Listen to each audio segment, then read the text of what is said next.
All right. Matt the Mortgage Guy here. In today's video, I'm going to talk about the 3 major problems with market data. I'm not even going to wait to get to the punchline. I'm going to tell you right now.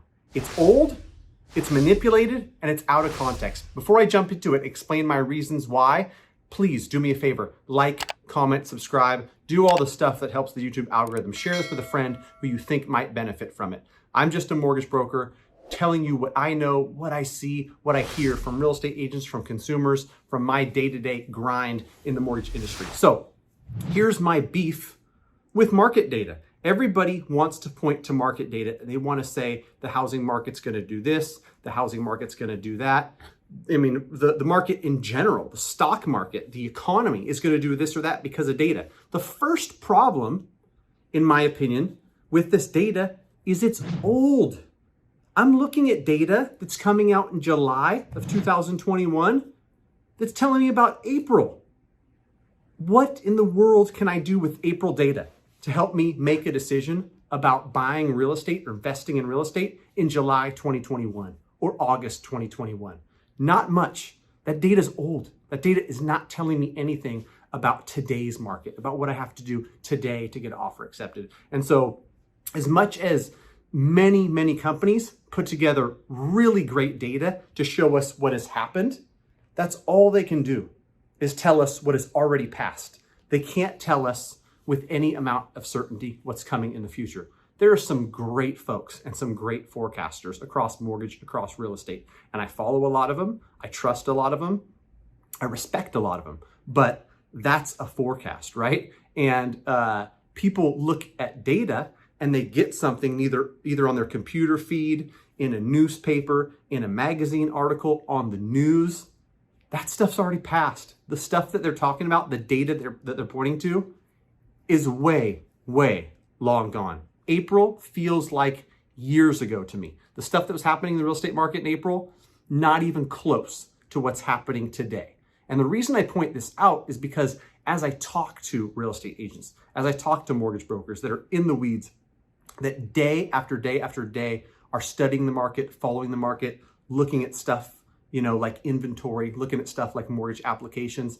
That stuff that's happening today is the important stats that people should be looking at, listening to, and watching, but they're not. They're listening to yesterday's news. So that's my only advice to you. Don't put such weight in yesterday's news. The second mistake, or the second problem that I have, is it's manipulated or it's spun, right? And here's where I'll be completely honest with you. I could take data and spin it and tell you that the real estate market is the healthiest it's ever been. It's going to continue to thrive. We're going to see 30% appreciation over the next 5 years. And I could use data to support that claim and it would sound really good.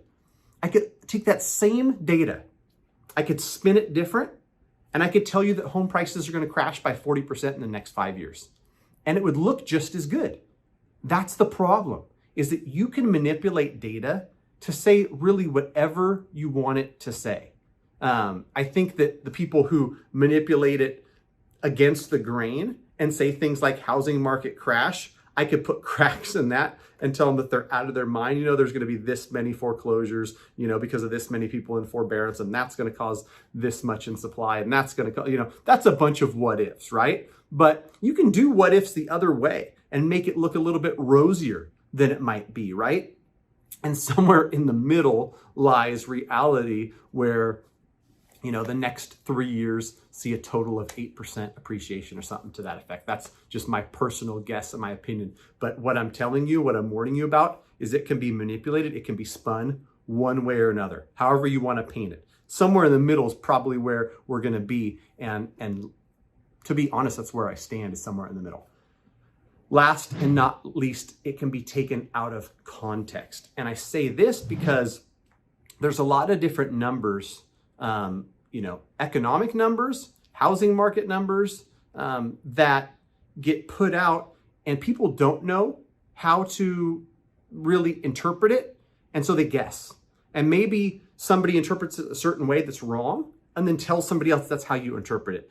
And, some of these numbers are inflation. Some of these numbers are housing supply. Some of these numbers are mortgage applications. all this stuff, it gets taken out of context because sometimes people compare week over week. They don't take into account that it's maybe a holiday weekend, or they don't take into account, something major has happened on the calendar to make the week over week numbers skewed.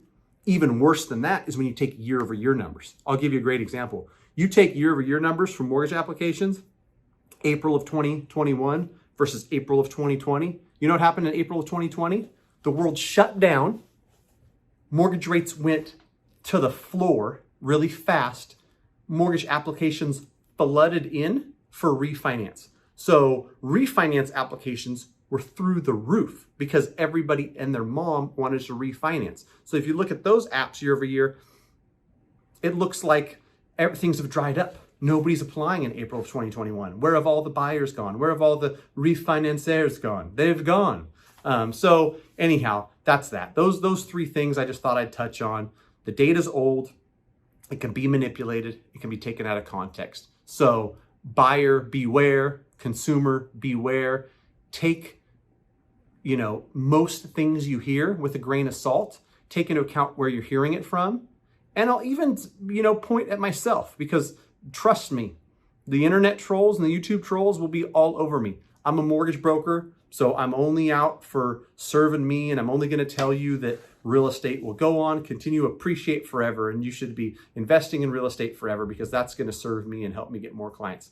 Truth be told, I'm a realist, and I've got a busy business that no matter what I tell you is going to be just fine. So I don't have to, sell anybody anything, paint a picture that's not true. And so that's all I continue to do is put out what I see, what I hear, what I feel. So hopefully this was helpful. If you like this type of content, please consider subscribing. If you made it this far in the video, you must have liked it, or else you should have clicked out a long time ago. Smash the like button for the YouTube algorithm. If you're in California, Matt at mattthemortgageguy.com. Reach out to me. Me and my team are happy to help. If you're outside of California, greatmortgagebroker.com. I'll connect you with a great mortgage broker.